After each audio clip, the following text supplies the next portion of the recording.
Bonjour, je m'appelle Marie-Noëlle Bernard, j'habite Vincennes depuis 31 ans. C'est dire que je connais bien le Vincennes et ses environs et je m'occupe de milieu associatif depuis très longtemps axé sur l'environnement. Je m'occupe de l'antenne qu'on vient de créer GNSA, comme mon camarade Philippe vient de le dire, c'est-à-dire le groupe national de surveillance des arbres.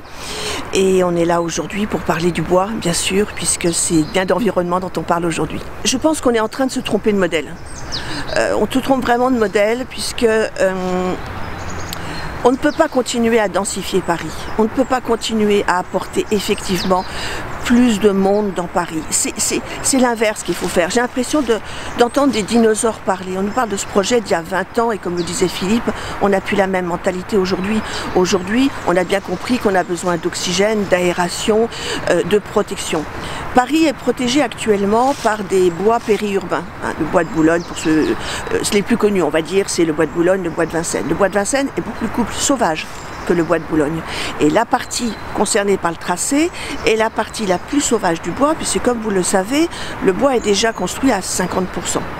Ce qu'il en reste, et cette partie du tracé a été très largement protégée par la tempête, la grande tempête que tout le monde connaît, et ayant fait venir des experts botanistes, forestiers, la Fédération nationale pour l'environnement, la FNE s'est déplacée, a reconnu que c'est une partie très sauvage dont l'ensemble de l'écosystème est plus que centenaire. Et cet écosystème, on ne peut pas lui demander de se pousser un peu. On dit tiens mais nous on veut se mettre là alors tu vas te pousser un peu. Ça ne marche pas comme ça. Ça met du temps. Et en fait on est à une époque où on dit il faut aller plus vite. Ah ben le métro ça va nous faire gagner 10 minutes de temps. Mais on ne peut pas se poser un petit peu. Est-ce que c'est ça l'avenir qu'on veut? On ne peut pas dire non, j'ai pas besoin de ces 10 minutes de temps. Par contre j'ai besoin de ces arbres. J'ai besoin de la faune, parce que moi je vis pas, on est à une maille, un maillon d'une chaîne, et l'arbre a besoin de nous. Quand effectivement il y a eu le prolongement de la ligne 1 du métro Neuilly-La Défense, alors c'était aussi pour créer un quartier d'affaires à La Défense, et on a dit ça évitera que les gens prennent la voiture, ça va éviter la pollution, etc. Alors vraiment par expérience, tous les gens qui ont pris cette ligne pour travailler, et Dieu sait que je l'ai fait, savent que Neuilly est une des villes les plus polluées. Cette avenue qui traverse un boulevard, cette autoroute, je dirais, qui traverse Neuilly, est complètement polluée. Donc les voitures, il y en a toujours autant. La seule petite différence, c'est que les voitures maintenant polluent beaucoup moins. Mais vous savez très bien qu'une voiture pollue plus à 20 km/h qu'à 80. Ça, c'est une évidence. Et la ligne 1 et le RER A à La Défense, hors période de crise sanitaire, est toujours blindée matin et soir. Donc vous voulez mettre 93 000 personnes de plus dans cette ligne? Alors on nous dit oui mais ils passeront plus rapidement les métros. Vous savez qu'un métro c'est quand même réfrigéré. Vous savez que nous, on pollue naturellement. On rejette notre CO2. 90 000 personnes en plus vont polluer ici. C'est l'humain qui pollue. Déjà, moi, il faudra qu'on m'explique effectivement qu'une voiture pollue comme elle polluait il y a 20 ans. Alors ça, c'est complètement faux. Les voitures polluent beaucoup moins maintenant. Alors, je suis pour les arbres, pour les vélos, pour les voitures, il faut arrêter les extrêmes. Les voitures, c'est nécessaire pour les gens qui n'ont pas le choix. Donc on n'empêchera pas complètement d'arrêter les voitures. Après, moi, je suis 100% transport, donc je suis inattaquable sur le sujet. Je ne prends pas ma voiture, sauf très exceptionnellement. Donc, oui, le métro, c'est important. Mais là, on est en train de parler de Fontenay, de Montreuil, de villes qui sont déjà desservies.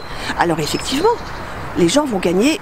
Quelques quartiers vont avoir peut-être ce métro. Mais vous croyez que tout le monde a un métro au bas de sa porte? Vous savez qu'à Vincennes, il y a des gens qui mettent 20 minutes à pied pour aller au métro ligne 1. Tout le monde n'habite pas à côté de ligne 1, même quand on est vincennois. Voilà. Alors, ce bois, revenons au bois. Le bois, il est tel qu'il a été conçu par Haussmann et Alphand. C'est-à-dire qu'il a été conçu pour un lieu de promenade, de respiration pour les Parisiens, ce qu'on appelle maintenant les Franciliens, puisque bien sûr on est un peu plus nombreux, pour les Parisiens. Donc c'est là où on vient bouquiner, c'est là où on vient avec nos enfants, c'est là où on vient avec notre toutou, c'est là, voilà. Et vous savez, notre combat, je dirais qu'il tient en deux mots. Social, santé. Il y aura la durée des travaux.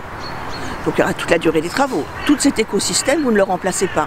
On ne compense pas un écosystème. La biodiversité ne se compense pas. C'est un gros mot, la compensation. C'est un gros mot.